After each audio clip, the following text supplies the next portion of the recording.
Então, olá pessoal, bem-vindos ao grupo Eu Conciliador. Vamos dar continuidade ao nosso livro Em Nome do Acordo, Mediação no Direito, de Luiz Alberto Vará. A gente está no capítulo 1, Ecologia, Psicanálise e Mediação. Agora a gente vai continuar na página 23, Naldine, que é Tá, ali seguindo na direção na oposta. Ou se proposta. quiser um parágrafo anterior também. Pois é, acho que eu vou ler o parágrafo anterior. Falar de ecologia Tá. do direito implica fazer referência a uma nova visão de mundo aplicável ao âmbito do direito.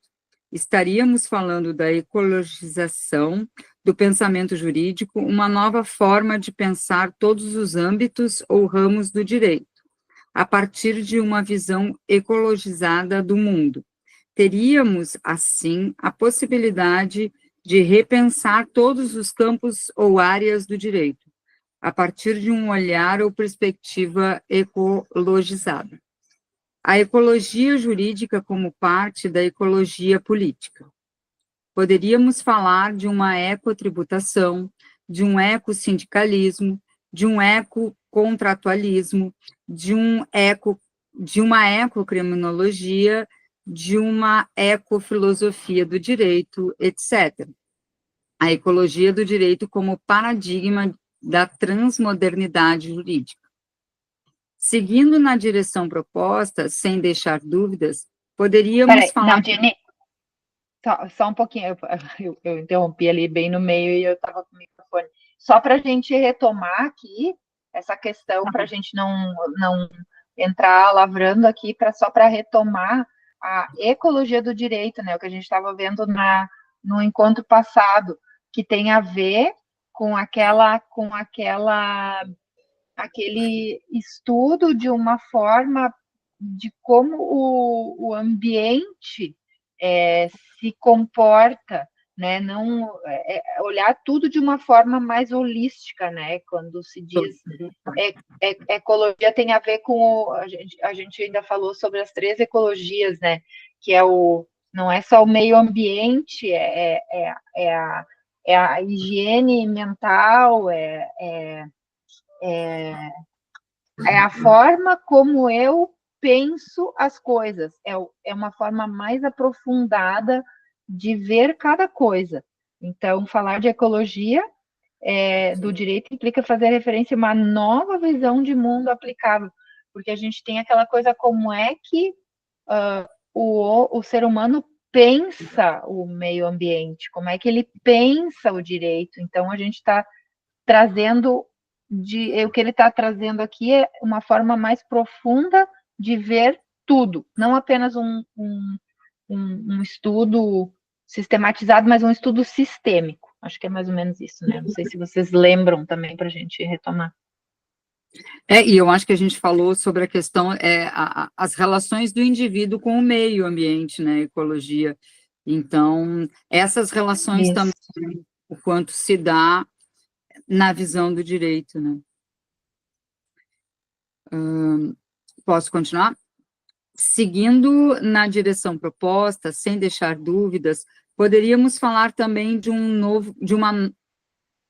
novo paradigma processual, ecoprocessualismo, uma visão ecologizada dos procedimentos para a administração da justiça e da hermenêutica do direito. A resposta vertebral do ecoprocessualismo é a mediação. A proposta de uma nova visão do procedimento na resolução dos conflitos. A mediação seria um salto qualitativo para superar a condição jurídica da modernidade, baseada no litígio e apoiada em um objetivo idealizado e fictício, como é o de descobrir a verdade, que não é outra coisa que a implementação da cientificidade como argumento persuasivo.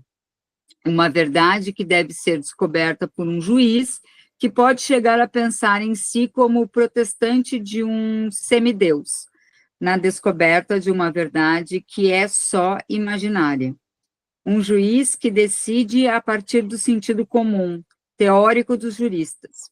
a partir do imaginário da magistratura, um lugar de decisão que não leva em conta o fato de que o querer das partes pode ser diferente do querer decidido. O juiz... Caramba, que parada. Isso é...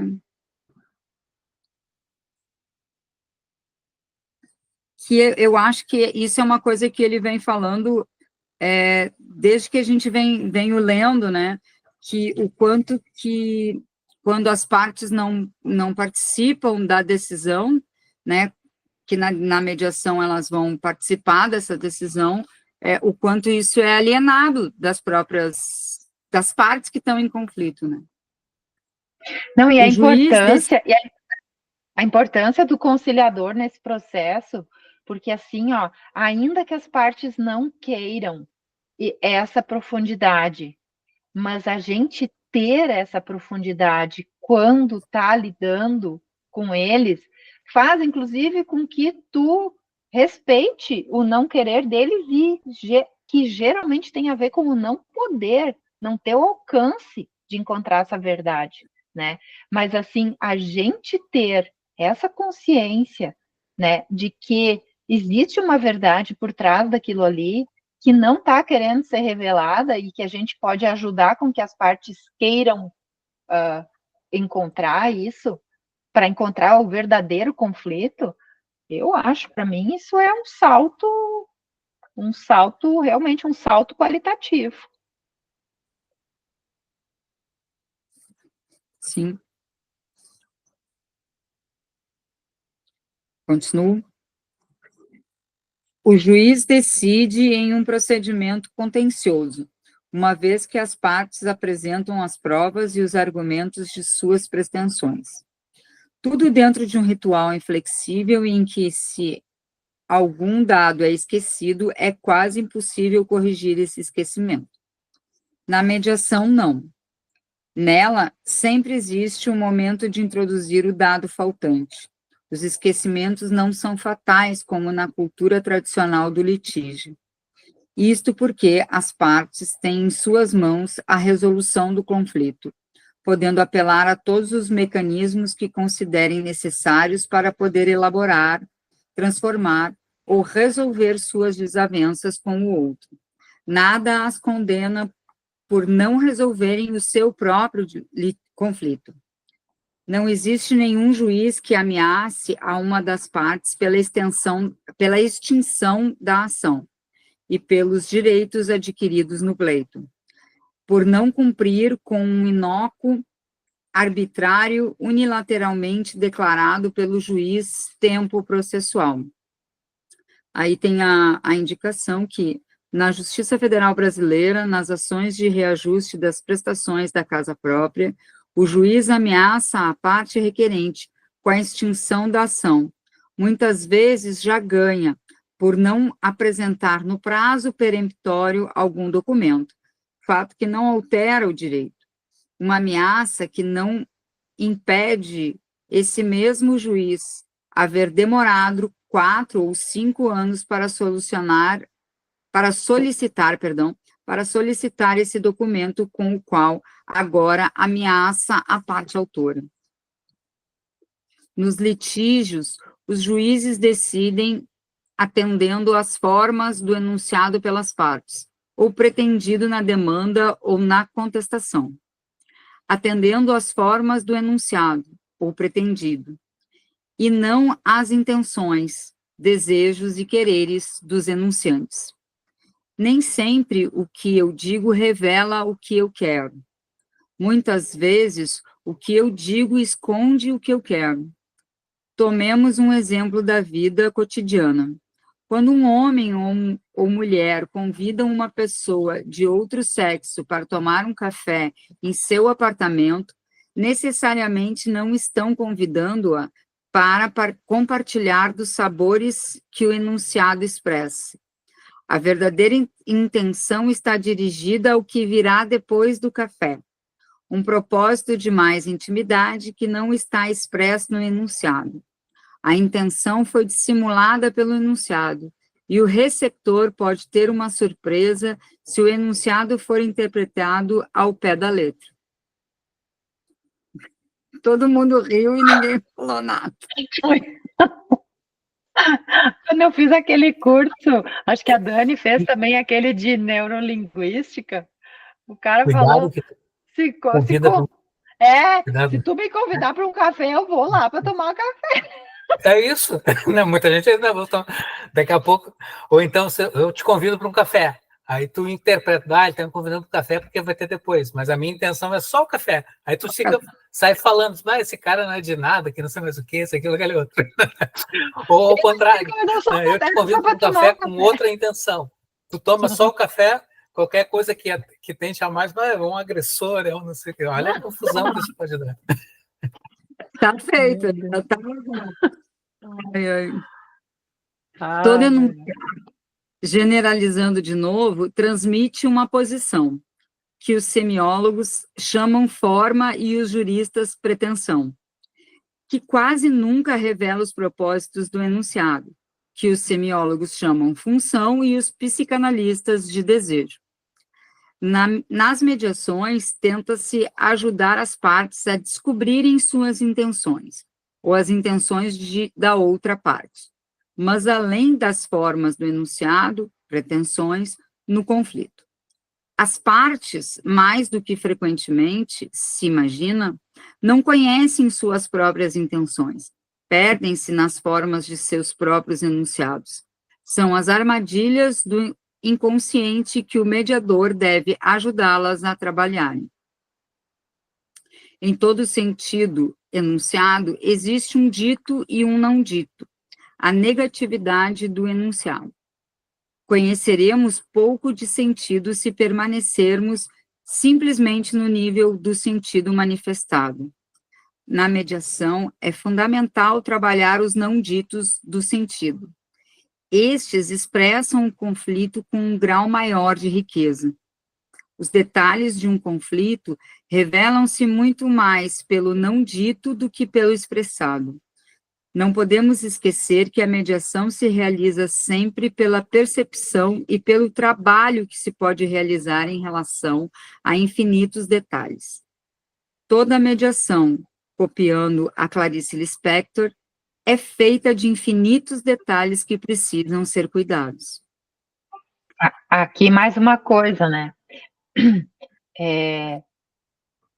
Por isso que está assim, o olhar atento do mediador, às vezes até para um ato de ataque, porque se a gente vai só pela ideia do café, que tu convida para um café, mas tu queria, na verdade, era uma boa conversa, né?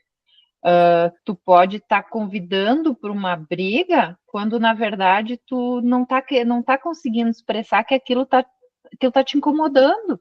Tu, na verdade, se alguém conseguir interpretar o que eu estou falando, eu consigo entrar na conciliação. Tem a ver muito com a gente conseguir interpretar, inclusive, o que está por trás da agressão, e principalmente, quando vem um comportamento agressivo, pode escrever aí na notinha, tem um pedido de ajuda. Uhum. Tem um pedido de ajuda. E muitas vezes essa questão da agressão é quando a pessoa não consegue expressar o seu desejo, e aí ela acaba expressando por uma agressão, né, ou por uma negação desse desejo, né? Eu acho que ele vai falar um pouco sobre isso, que é, muitas vezes, a pessoa que não está acostumada a expressar tranquilamente aquilo que deseja, ela acaba na violência, né? Ela acaba se utilizando do processo ao contrário, né? Da negação desse desejo. Né? Muito psicanalítico isso, muito bom, Naldinho. Continuo? Alguém quer falar? Não sei. Acho que não. Ademais, sobre a intenção dos emissores, a semiologia nos ensina que todo enunciado provoca efeitos conotativos, isto é, sentidos que refletem evocações valorativas ou associações emocionais nos receptores. Essas conotações provocam alterações nos conflitos, ao provocar mudanças na apreciação das circunstâncias ou dos sentimentos envolvidos na disputa. As mudanças ou efeitos conotativos podem provocar a criação de novos ou diferentes espaços de entendimento. Um bom mediador tem que saber interpretar as intenções dos disputantes e ser rápido para manejar e provocar as conotações. A mediação trabalha o conflito em seu devir. Os magistrados trabalham o conflito interditando, congelando-o no tempo, eliminando a variável temporal para poder demarcar o conflito num plano de abstração jurídica que permita controlar as variáveis com as quais organizará sua decisão. O juiz resolve conforme o direito em vigor, em uma intervenção jurisdicional que tenta compensar economicamente, mediante uma sanção, o agravo que considere o magistrado produzido. Os juízes decidem os conflitos obrigacionais, mudando de lugar uma parte dos patrimônios comprometidos. Trata-se de um sistema único excludente de resolução das controvérsias, o que hoje não se considera nem ideal, nem conveniente.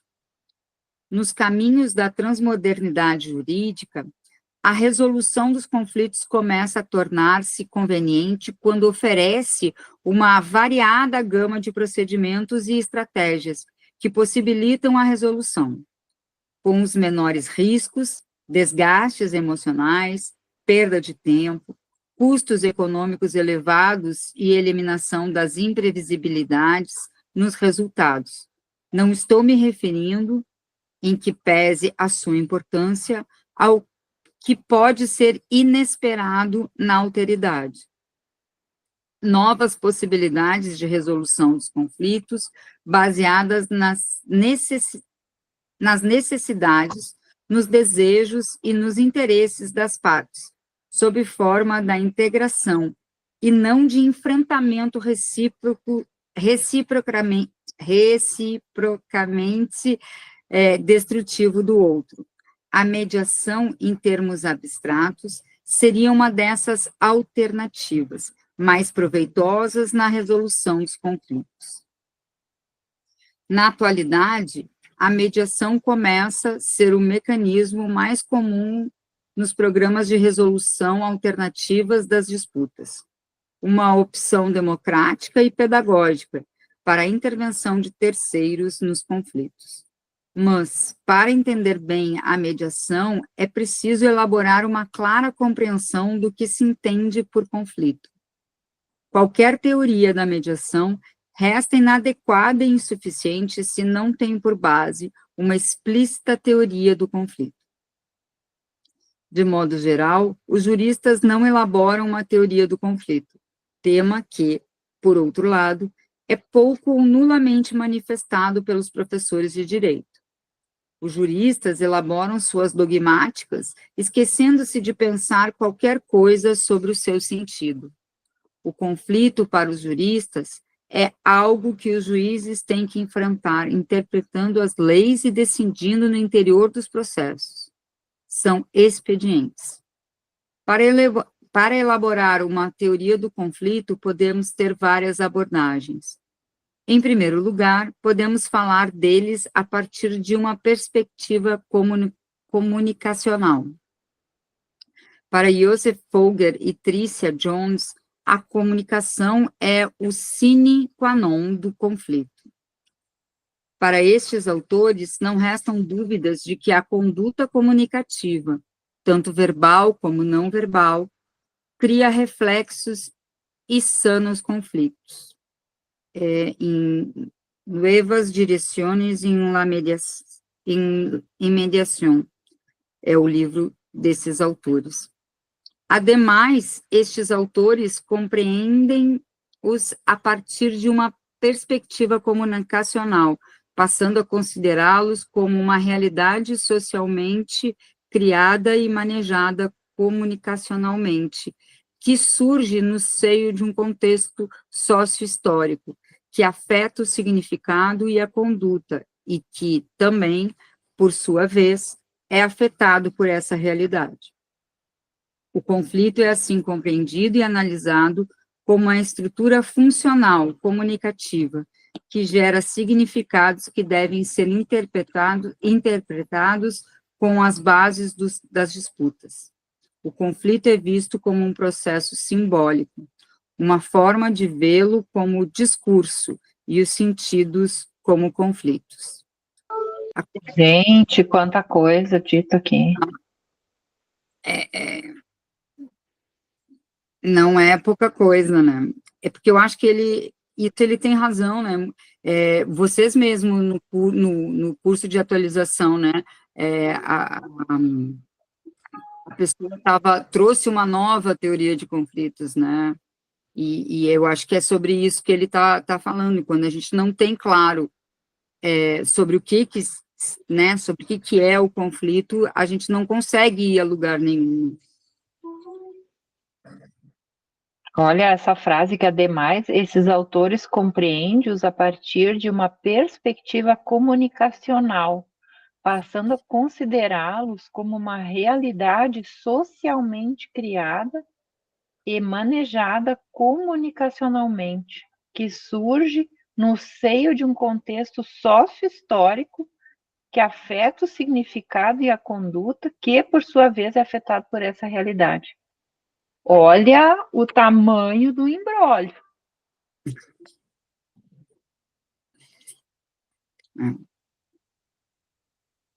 É porque também eu acho que isso tem a ver com a ecologia que ele fala, né? Não tem como tu particionar, né? Não tem como tu pegar só um aspecto.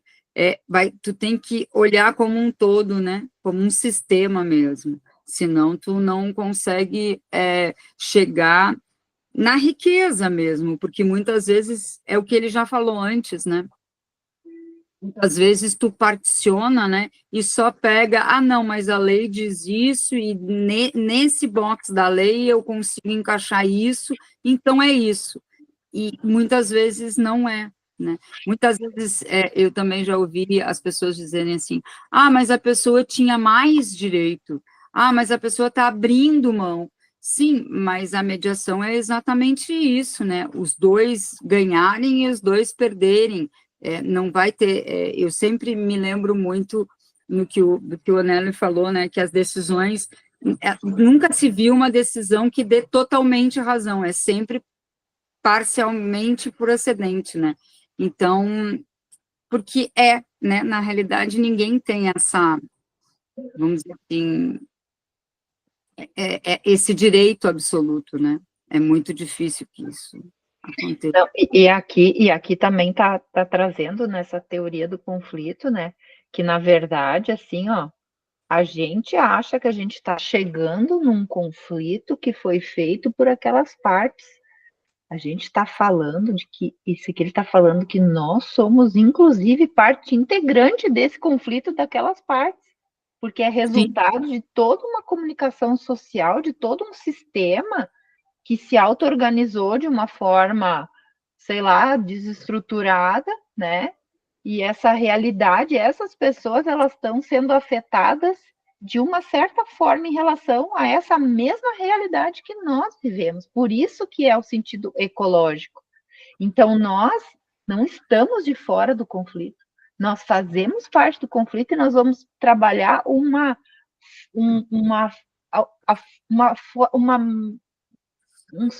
simbólica manifestação dessa estrutura toda. Nós vamos ajudar. E se a gente se reconhecer como parte desse conflito generalizado, que é a comunicação social, a gente vai ter muito mais empatia, porque nós não vamos nos ver como, estou aqui para resolver um problema seu. Não.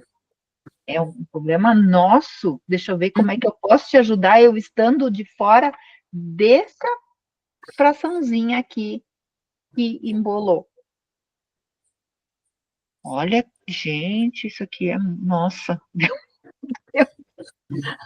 um nirvana aqui na minha mente. Continuo. O conflito é assim compreendido e analisado como uma estrutura funcional comunicativa que gera significados que devem ser interpretados como as bases das disputas. O conflito é visto como um processo simbólico, uma forma de vê-lo como discurso e os sentidos como conflitos. A corrente de mediadores de orientação acordista considera o conflito como um problema no qual o termo de acordo resolve. Estamos falando de uma proposta que fundamente a mediação na ideologia do individualismo possessivo. Em termos acordistas, a mediação tem como destino a construção de uma solução que todos aceitam, para um conflito concebido como problema. Para os acordistas, os conflitos solucionam-se redatando convênios. A orientação acordista na mediação apoia-se em uma ideologia individualista possessiva. Essa ideologia pensa em uma sociedade construída por indivíduos que vivem para a satisfação individual de seus desejos e necessidades. A satisfação é, nessa ideologia, o valor mais alto, e o pior dos males é a das satisfações insatisfeitas. Estamos falando do individualismo como visão de mundo, o paradigma que regulou nos últimos 2 séculos da modernidade. Nossas concepções sobre os direitos humanos, sobre a cidadania, determinou que o sentido de direito e impulsionou o núcleo vital do econômico. Refiro-me ao individualismo que subjaz no que se simula chamar de instituições democráticas ocidentais, e também no que nós permitimos chamar de produção do saber científico. Por certo que nos processos de mediação, a partir de uma orientação acordista, encontramos essa ideologia individualista, na medida em que exaltamos a possibilidade de máxima satisfação para todos. A mediação, para os acordistas, parece oferecer a oportunidade de proporcionar uma satisfação conjunta a todos os disputantes de um conflito. Oportunidade que não parece existir nas formas tradicionais do litígio, como colocações confrontativas. Nas decisões judiciais, a satisfação de uma das partes implica na insatisfação da outra. Existe outra corrente em mediação que poderíamos chamar de transformadora. Basicamente, ela consiste na visualização do conflito como uma oportunidade para o crescimento das partes e da possibilidade de uma melhora na qualidade de vida. Num certo sentido, poderíamos dizer que se trata de uma concepção ecológica e também psicanalítica do conflito. A orientação transformadora vê o conflito como uma das principais forças positivas na construção das relações sociais e na realização da autonomia individual. A diferença de força puramente negativa, autodestrutiva da indiferença, o conflito brinda como um incentivo para a interação. Termina erigindo-se numa possibilidade para criar, com o outro, a diferença. Todo conflito obriga a uma situação de influências recíprocas que precisam ser resgatadas em suas potencialidades para produzir a diferença na disputa e em cada uma das perspectivas de vida das partes enfrentadas. A metodologia transformadora em mediação supõe aproveitar as potências do conflito, os sentidos construídos interativamente com as pessoas que intervêm nas sessões de mediação.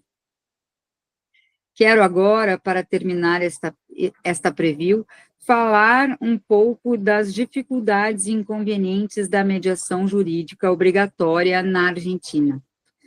Implementar uma lei de mediação obrigatória tem seus bemóis. Deficiências de uma lei e de sua implementação operacional pelo conjunto da classe de advogados, que não podem se desprender dos velhos vícios de seu ofício e das práticas quando se colocam no papel de um mediador. É muito difícil ser advogado 7 horas por dia e mediador em 1 hora deste mesmo dia. Desta maneira, contaminam a mediação com um imaginário derivado do juridicismo, improdutivo e inoperante, resultado do que eu chamo de outro lado do ofício de mediador, o advogado que todo mediador é e não consegue reprimir. 12. Parece-me aconselhável separar as práticas profissionais da mediação das atividades tradicionalmente exercidas pelos advogados. O caráter obrigatório da mediação argentina como instância pré-procedimento aproxima-o de uma negociação ou de uma conciliação, esquecendo a nota máxima de diferenciação, a ordem do semiótico, a reconstrução simbólica do conflito. Nada melhor do que recordar que a mediação se desenvolveu e expandiu seus modelos, a partir das práticas elaboradas nos Estados Unidos, como meios não adversariais de solução de conflitos. Portanto, é uma parte da cultura e do imaginário americano, de suas crenças e versões, auto-evidentes do mundo. Não sei em que medida o transplante sem a devida adaptação do modelo americano poderá funcionar com o mesmo grau de eficácia na cultura latino-americana. A experiência argentina parece indicar o contrário. Falta a adaptação a essa complicada mescla de cultura autoritária, tango, menemismo, vigarice e da melancolia culposa que organiza o imaginário dos argentinos. Pelo menos o velho imaginário dos juristas argentinos está complicando o êxito da mediação judicial em sua experiência obrigatória. O povo americano encarna simbolicamente crenças e ficções que são facilitadoras das diversas figuras que se aproximam da mediação. Os americanos defendem até a morte o seu direito à autodeterminação. Não toleram que ninguém decida por eles. Vivem fazendo circular um imaginário sem tutores manifestos. Parte do sonho americano se apoia nessa crença fictícia de que cada americano pode eleger por si mesmo o que quer. Eles creem piamente que, recebendo todas as informações necessárias, podem decidir por si, sobre a opção que julgarem mais adequada ou conveniente. Eles creem que podem tomar decisões a partir de um risco informado. Desde pequenos, os americanos aprendem a analisar as opções sobre pontos conflitivos. É uma cultura na qual se pensa que todos estão preparados para autodecidir seus destinos. Estão acostumados que, naturalmente, tentam decidir o destino de todos os marginalizados do mundo.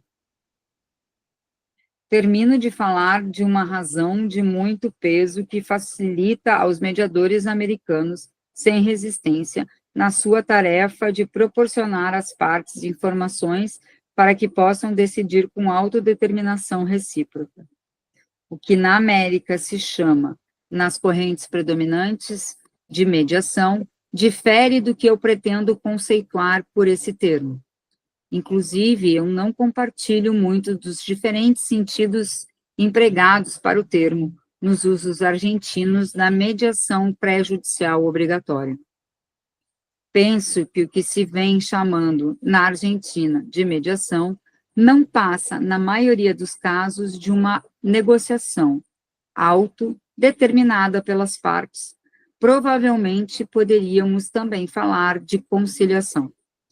Duvido que se trate de procedimentos ou circunstâncias que possam se encaixar em uma perspectiva mais elaborada da mediação, como é a que pretendemos definir nesse texto. Não penso que seja válido o uso do termo mediação nos casos em que nenhuma das partes envolvidas em um conflito tenham marcas de ódio ou de amor que possam ter influído na gênese da controvérsia. A mediação é um trabalho sobre afetos em conflito, não um acordo entre as partes, exclusivamente patrimonial, sem marcas afetivas. Na mediação em geral e na Argentina, em particular, falta literatura sobre os seus fundamentos. Em termos teóricos, a mediação precisa ser revisitada ou visitada pela primeira vez, pela teoria. Noto a falta de pensadores fundamentais e a vigência de um aparato conceitual apropriado.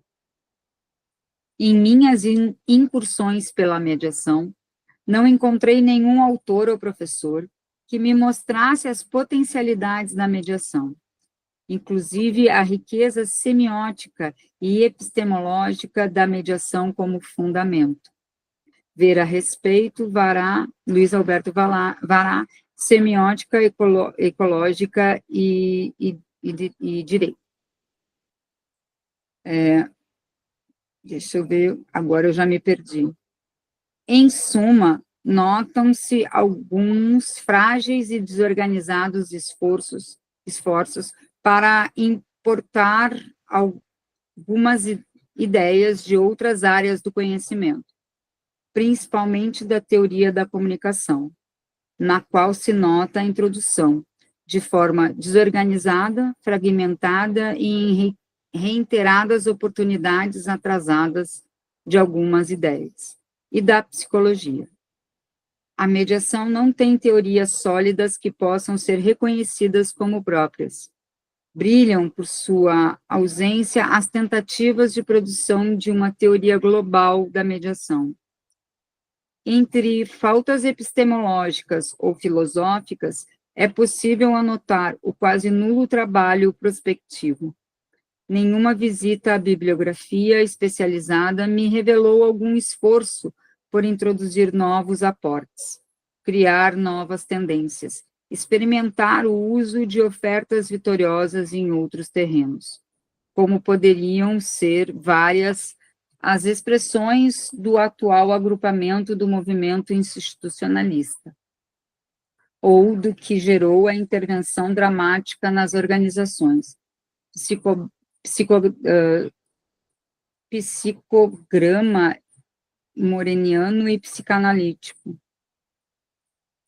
Acho que é psicodrama, não, mas tudo bem. Por que não pensar em um mediador com capacidade para fazer uma abordagem de intervenção dramática nas mediações? Nas mediações, seria um caminho para não se correr riscos frente a certo conservadorismo estruturalista que ameaça ser homogêneo o movimento mediador argentino? Estou sugerindo uma investigação prospectiva em torno das possibilidades, na mediação, de análises institucionais, das técnicas grupais e das simulações psicogramáticas, isto é, uma tendência de mediação grupo-gramática institucional. Não quero deixar de mencionar outra experiência da qual participo, em que se está tentando provar o que chamamos de mediações de uma só parte, na qual a outra parte é convocada em transferência, como fantasma. Pode-se notar, como causa da falta teórica anunciada, a ausência de uma capacidade filosofante nos que escrevem ou ensinam mediação. Com um bom treinamento, conseguiu-se mais de 3.500 advogados militantes que tiveram em pouco tempo os recursos mínimos que os habilitassem como mediadores. Sem dúvida, poucos deles poderiam refletir em abstrato sobre a mediação.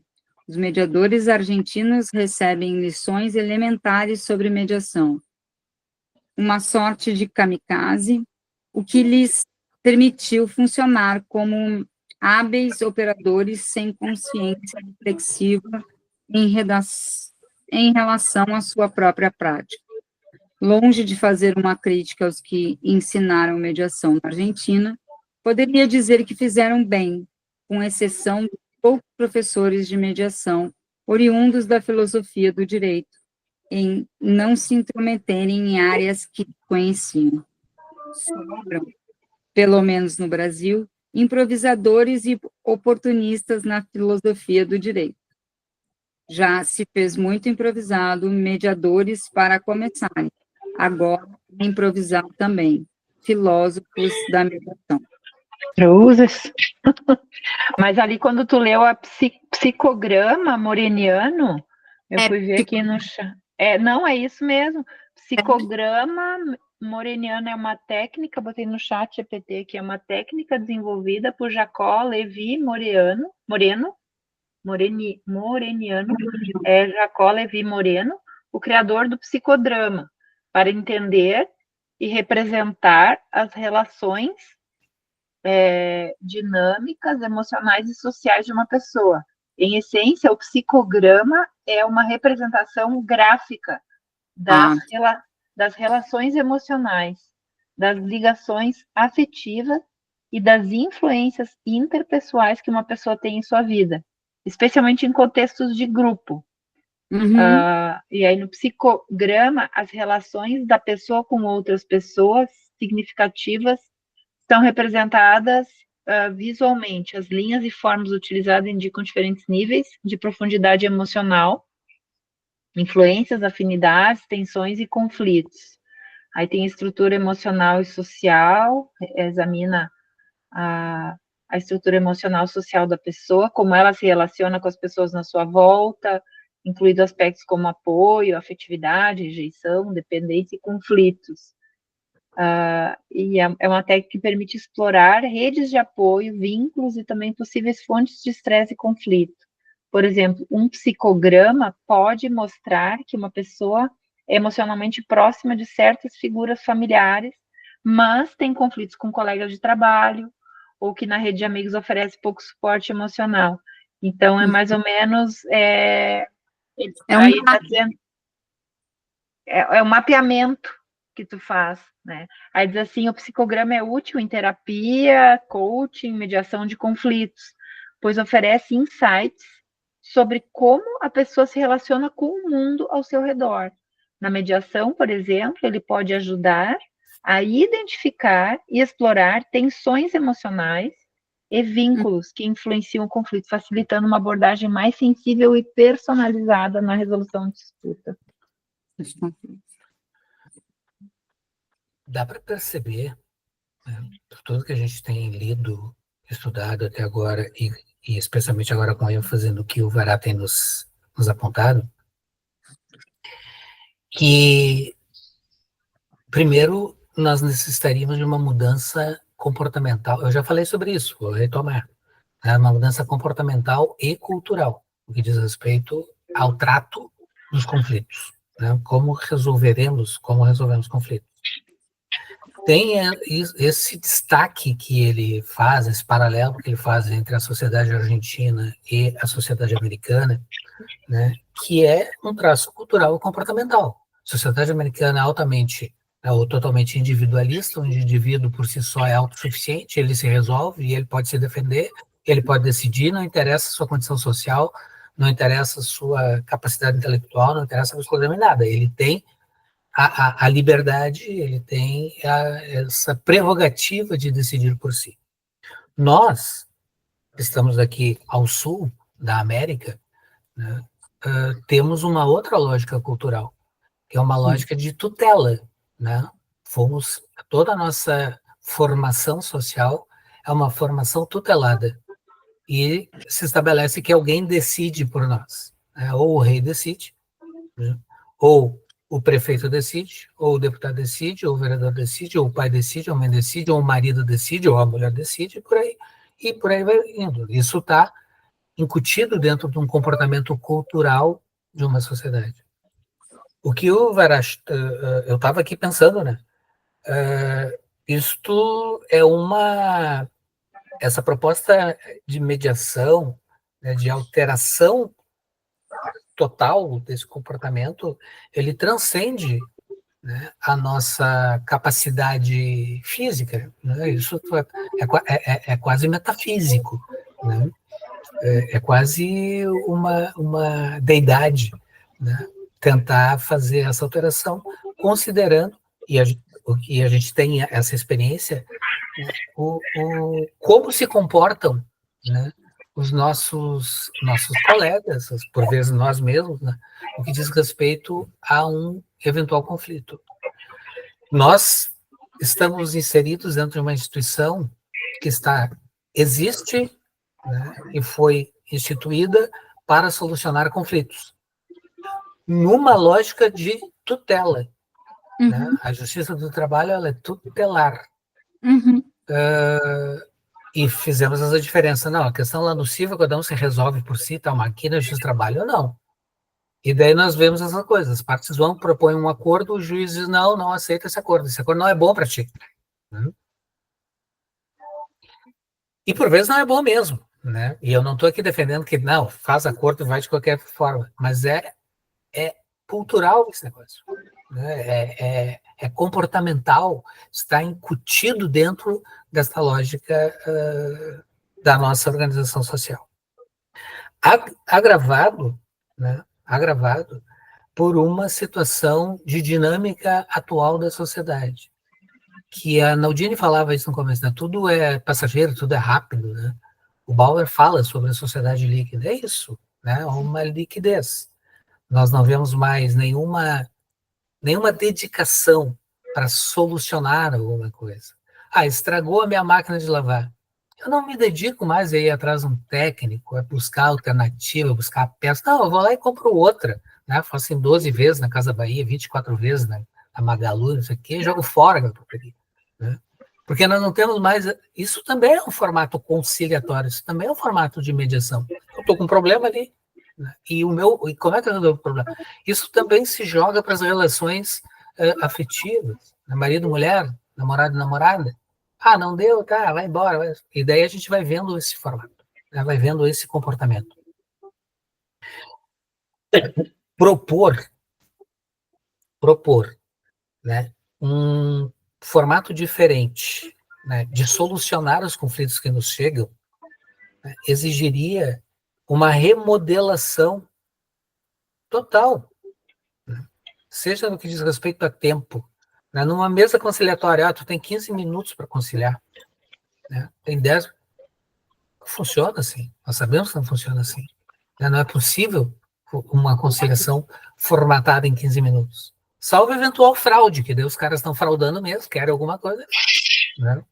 Mas um conflito real, né, tu tem que ter tempo para tratar ele. Mas daí não é assim que está funcionando. Né? E estamos sendo bombardeados, né, por uma quantidade de métricas para verificar o que nós estamos produzindo, como é que está a nossa produtividade. E a nossa produtividade, ela não está sendo vista, pelo menos assim eu estou enxergando, né? Ela não está sendo medida ou averiguada pelo índice, né, de pacificação produzida pelas ações ou pelas práticas do seu trabalho, e sim pelo número de sentenças, né, publicadas. E nós já temos essa experiência, nós sabemos que sentença não soluciona o conflito. Né? Eles constam como ela processo. Pode solucionar o processo, ou melhor, extinguir o processo, acabou, menos um, mas o conflito pode não estar solucionado, né? Mas muitas vezes nisso. Então, isso é uma contradição a ser resolvida. Agora, compreender isso, né, as pessoas teriam que estar aqui, né, discutindo, né, foi o que nós estamos fazendo aqui, né, estudando, pensando, propondo, praticando, né, e isso é tempo. Nós não estalaremos os dedos para isso. Nós verificamos, né, quando implantamos os sejusques, né, nós tivemos uma grande leva de prática conciliatória, um formato tal, aquilo foi um boom considerado pela novidade. Mas o andar da carroça, e de novo é na minha perspectiva, tá? Não estou dizendo que esteja correto, mas o que eu estou compreendendo. Me parece que nós tivemos um recuo nisso.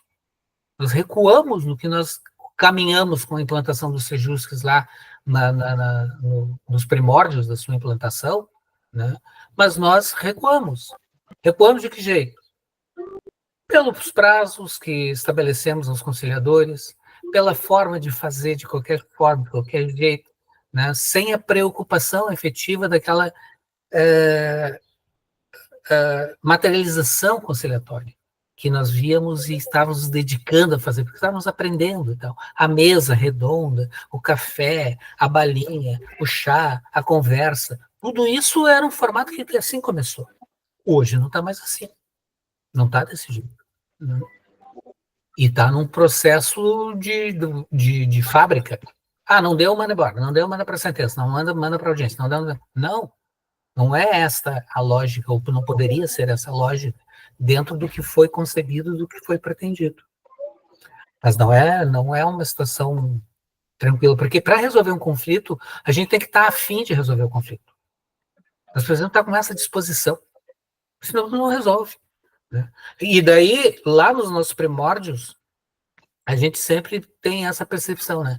O que está por trás do conflito? Essa é a grande sacada, né? Identificar o real, né? O que está por ali. Porque uma coisa é, não, eu estou bravo com a Naldinha, estou bravo com a Márcia, estou bravo com a Beth, estou bravo com a Daniela, estou não sei o que, mas tá bem, tu está bravo. Mas o que é, né? O que está aqui, né? É entender isso.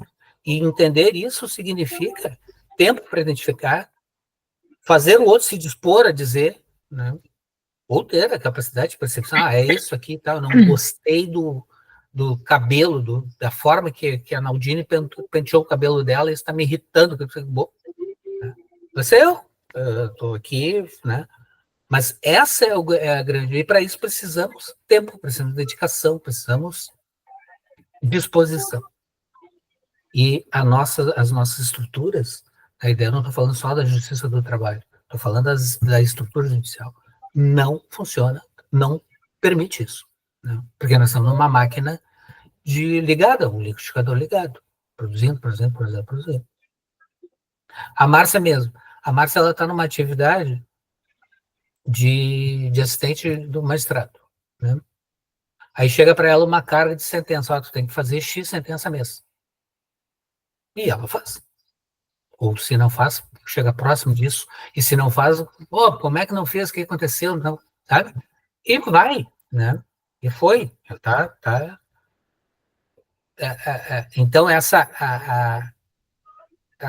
a pretensão conciliatória, de mediação, de buscar uma solução real do conflito com a máquina, né, ela não está dialogando, né, ela não está, as engrenagens não estão se encaixando. Mas é processo. Eu não acho que tenhamos que desistir, mas só alertando aí, alertando não, dividindo, né? Dividindo uma sensação de que tem muito ainda a se caminhar para qualquer coisa. Tenho dito. Olha só, eu fiquei aqui assim. Ai, isso aqui tocou profundamente, sabe? Isso aí, tudo que vocês estão falando e o que tá no. Que o Vará tá falando aqui. Porque ele tá falando assim, até professor de filosofia do direito, ele disse que a melhor participação foi quando ficaram quietos, né? Tipo, se não sabe falar sobre o assunto, não diga nada. E ele tá falando muito que falta ser pensado, né?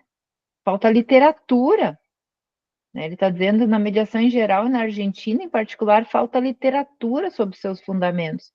E aí quando ele diz assim, em minhas incursões pela mediação, não encontrei nenhum autor ou professor que me mostrasse as potencialidades da mediação, inclusive riqueza semiótica e epistemológica da mediação como fundamento. A semiótica é o estudo dos sistemas, né, e símbolos, né, e epistemológica é o sentido, né, da coisa. E eu fiquei pensando aqui, Nélio, que tu falaste aqui a nível de TRT, a nível de organização, a minha sensação é que, assim, a gente tem uma tendência a fugir daquilo que nos diz respeito. A gente, lendo isso aqui, eu não sei como é que vocês estão se sentindo, assim, ou pelo menos para mim, ele tá me botando um outdoor na minha cara. Tu faz parte desse conflito chamado existência, chamado sociedade. Tu, Márcia, faz parte disso. A tua participação no mundo tem responsabilidade também pelo caos. O que significa uma instituição pensar de uma forma semiótica, epistemológica, de uma forma ecológica, que é pensar a sua própria responsabilidade também no caos de um conflito. Isso implica que cada um, como ser humano, pense na sua forma de agir com o seu próximo, com o seu subordinado, com o grupo, com os jurisdicionados. Isso implica uma higiene profunda de uma forma de existir. Quem é que quer fazer isso hoje? Então, assim, eles não se quer aprofundar nisso. Aí ficam colocando a mediação como se fosse apenas uma caixinha de ferramentas, mas deixa isso aqui para depois. Isso aqui agora não. Isso não. A gente vê depois. Isso não é tão relevante, porque isso é uma caixa de Pandora. Agora que abrir realmente, se quiser pensar sobre isso. Diz, Nandine. Não, e eu acho até que tem a ver com o que a gente estava falando lá no início da reunião, que tu estava conversando com a Beth e eu cheguei, porque a gente está numa sociedade muito do líquido, do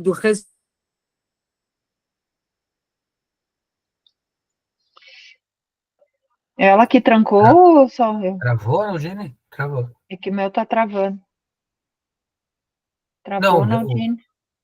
Naldine. Naldine, tu travou. Tu falou. Tu falou, a gente vive numa sociedade líquida.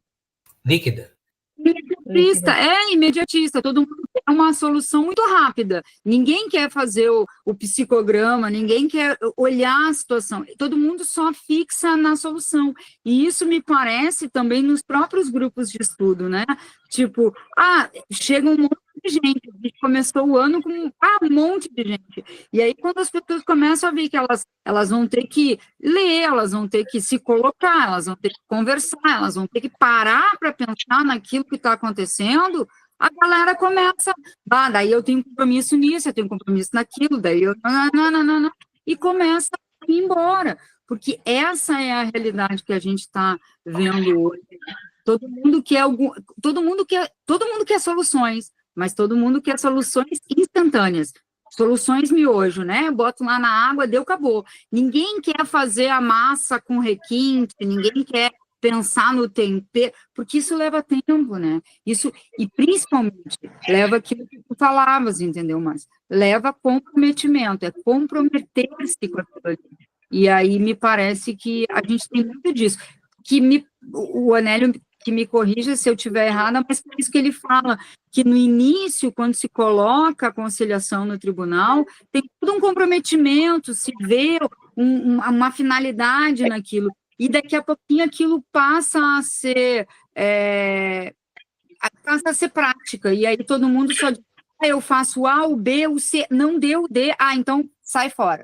Então, o B, o C, não deu, sai fora. E deu, então maravilha, esse conta para a estatística. E aí as pessoas não se dão conta que cada conflito tem as suas minúcias, as suas nuances, e tu tem que trabalhar para isso, né?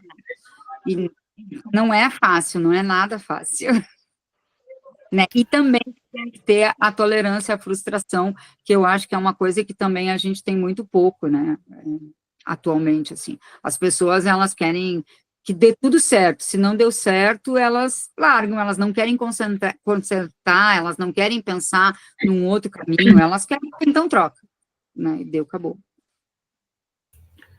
Mas vocês sabem, né, que para mim, é uma contradição dentro do nosso tribunal, eu ia falar especificamente do nosso tribunal, que nós temos uma prática que dá certo na mediação, né? Dá certo no sentido de bons resultados e de solução efetiva do conflito, que é nos dissídios coletivos.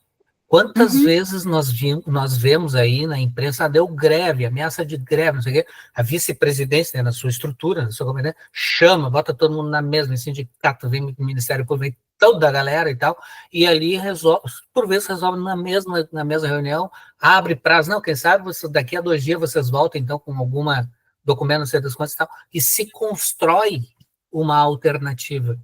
Então, nós temos a experiência materializada para dizer que isso funciona e que nós poderíamos levar essa experiência para o conflito individual, que nos aflige todos os dias, a partir de uma metodologia que o Sejusc tentou responder, né, mas me parece que não está respondendo exatamente pela prática implementada, né, pelo formato, de novo, de produção em massa. Mas temos esse know-how, vamos dizer assim. Né? É raro dentro do tribunal um dissídio que vá a julgamento. Não tenho notícias, né? Um dissídio que foi a julgamento. Né? Se resolve ele, né, pela construção entre as partes conflitantes, que é bom. Ah, esse é mais fácil. Não me parece que seja mais fácil, porque tu está lidando exatamente com categorias distintas, né?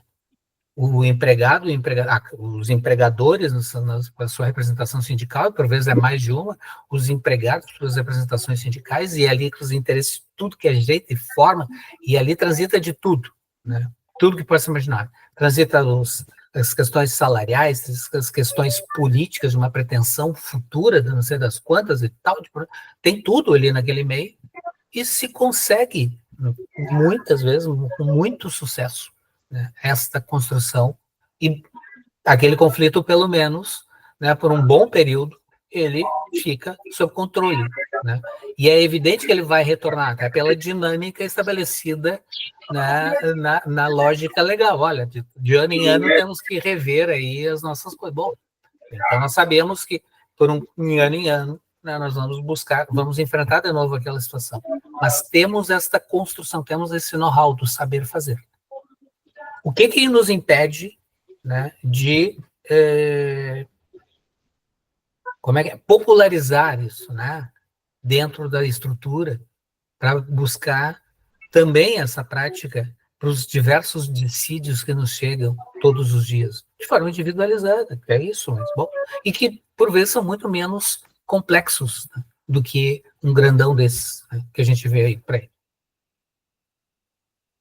Acho que a gente tem muito na Justiça do Trabalho, principalmente, essa questão do conflito entre os que são contrários à conciliação, né, que tem uma linha de desembargadores e juízes que são radicalmente contra a conciliação, né, que acho que tem esse conflito entre renúncia e transação, né, mas por outro lado, parece que usurpa um pouco até dessa forma do americano pensar, né? Que ele diz assim, é uma cultura na qual se pensa que todos estão preparados para autodecidir seu destino, entre parênteses, estão acostumados que naturalmente tentam decidir o destino de todos os marginalizados do mundo. Porque aí tem a ver com mas é uma coisa extremamente delicada num país com tanta diferença social, né? Mas me parece que essas duas coisas teriam que andar juntas, né? A gente, ao mesmo tempo que a gente vota em pessoas que não concedem essa igualdade, ao mesmo tempo que a gente vota nessas pessoas, nós não queremos que a pessoa decida por si, porque ela não está igualmente colocada, o empregado na condição do empregador. Então, me parece que chega a ser um negócio, eu acho que nem é paradoxal, eu acho que está na mesma linha de pensamento. Eu vivo, parece que não consigo sair desse dilema. Nós temos problemas sociais de má distribuição de renda, mas não lutamos por uma boa distribuição de renda. E, ao mesmo tempo, não lutamos para a autonomia dessa pessoa que não tem tanta renda. Entende? Essa pessoa que não tem tanta renda, ela precisa estar igualmente empoderada, ela precisa estar igualmente empoderada como a que tem renda. E, aos poucos, ir se caminhando para uma economia onde todos tenham mais igualdade social. Eu vejo que isso deveria andar assim, porque por mais que eu acho delicado isso, de dizer assim, porque tem desembargador que diz o Sejusc é um lugar de chacina de direitos, né? Que ao mesmo tempo tocavam músicas clássicas para os judeus irem para câmaras de como é que é? De gás. Isso. No Sejusc se dá balinha e se acalma as partes, sabe? Como isso é realidade, a gente sabe que aconteceu no tribunal, foi falado isso. Mas, ao mesmo tempo, quem somos nós para tirarmos ou para continuarmos a manter cegos uma pessoa que possa decidir o seu próprio destino? Mas isso não exclui a gente lutar por uma sociedade mais justa, né? Então, parece que isso nos coloca numa posição de semideuses, de a gente... eu sou contra fazer acordo porque essa pessoa vai perder direitos. Não, essa pessoa precisa estar em condições de decidir se ela quer ou não quer abrir mão neste momento, ou dela saber que ela está abrindo mão, saber que ela pode ir adiante, entende? Para mim, o papel fundamental do Sejusc é esse, porque esse é o nosso papel, nós não somos legisladores que faz a igualdade social, que tem a condição de fazer a igualdade social. A gente tem que continuar votando nas pessoas certas, ao mesmo tempo em que a gente empodera as pessoas para que elas decidam sobre as suas próprias vidas. O americano pensa que todos, assim, eles chegam eles já chegam no extremo, né? Eles encarnam simbolicamente crenças e ficções que dizem assim, não tolero que ninguém decida por eles, né? Eles estão no extremo oposto, mas ao mesmo tempo, valeu, né? Ao mesmo tempo, já são 11. Ao mesmo tempo, já vamos encerrar então, ao mesmo tempo, eles querem decidir sobre os outros. Então, está parecendo o papel de determinados juízes que acham que tem que decidir pelos outros. Eu acho que tem que ter um lugar para se pensar e que as pessoas possam se autoempoderar, entende? Eu acho isso. Mesmo as mais humildes. Porque eu acho que todas têm que ter poder, o mesmo poder. Eu acho que isso é uma questão delicada que divide muitos juízes e também os que são contrários, a conciliação é contrários ao Sejusc. Vocês não concordam? Não, eu acho que sim, entendeu, Márcia? E eu vejo na conciliação uma via de tu poder fazer, pelo menos naquele instante, uma igualdade, né? Que pode ser até fictícia, mas que tu consiga que os dois consigam dialogar, né? Porque eu também acho que não é só, a gente sempre pensa no lado do empregado, mas também para o empregador é necessário o Sejusc, porque ele consegue com que a sua atividade continue a existir através da conciliação. Porque senão, que é o que eu sempre dizia, né, quando eu ia fazer uma execução numa empresa pequena, é justo que eu faça uma empresa pequena, em função de um empregado que ganhou aquilo, e os outros 4 que estão dentro daquela empresa, é justo, que estão trabalhando, é justo, ou como, por exemplo, quando eu vou fazer uma penhora de créditos, que hoje é a mais efetiva, porque a criatura tem para receber, e eu vou penhorar lá na origem. Então, mas aquele que prestou o serviço não vai receber, porque um outro que já está fora da empresa está recebendo aquele crédito. Então, me parece que a conciliação, ela vem para também, vamos dizer assim, salvaguardar o direito dos outros empregados, até dos que não estão ali sentados na mesa de conciliação, entendeu? As pessoas não veem isso, entendeu? Que tem um escopo muito maior, quando ele fala da questão ecológica, isso tem esse escopo, as pessoas não enxergam. Exatamente. Pessoal, então tá, 11h03. Muito gratidão por estarem aqui, mesmo os que estavam quietinhos aí, a Dani hoje entrou muda e saiu calado. Eu até ia falar sobre o Sejusc, né, minha experiência no Sejusc, mas daí o Anélio saiu, aí achei que como a gente não estava mais com o grupo completo, nem era o caso de falar, deixa para a próxima. Então tá. Vamos falando então, ótimo final de semana. Obrigada. E até o próximo. Obrigada. Bom passeio. Tchau. Obrigada, tchauzinho. Tchau.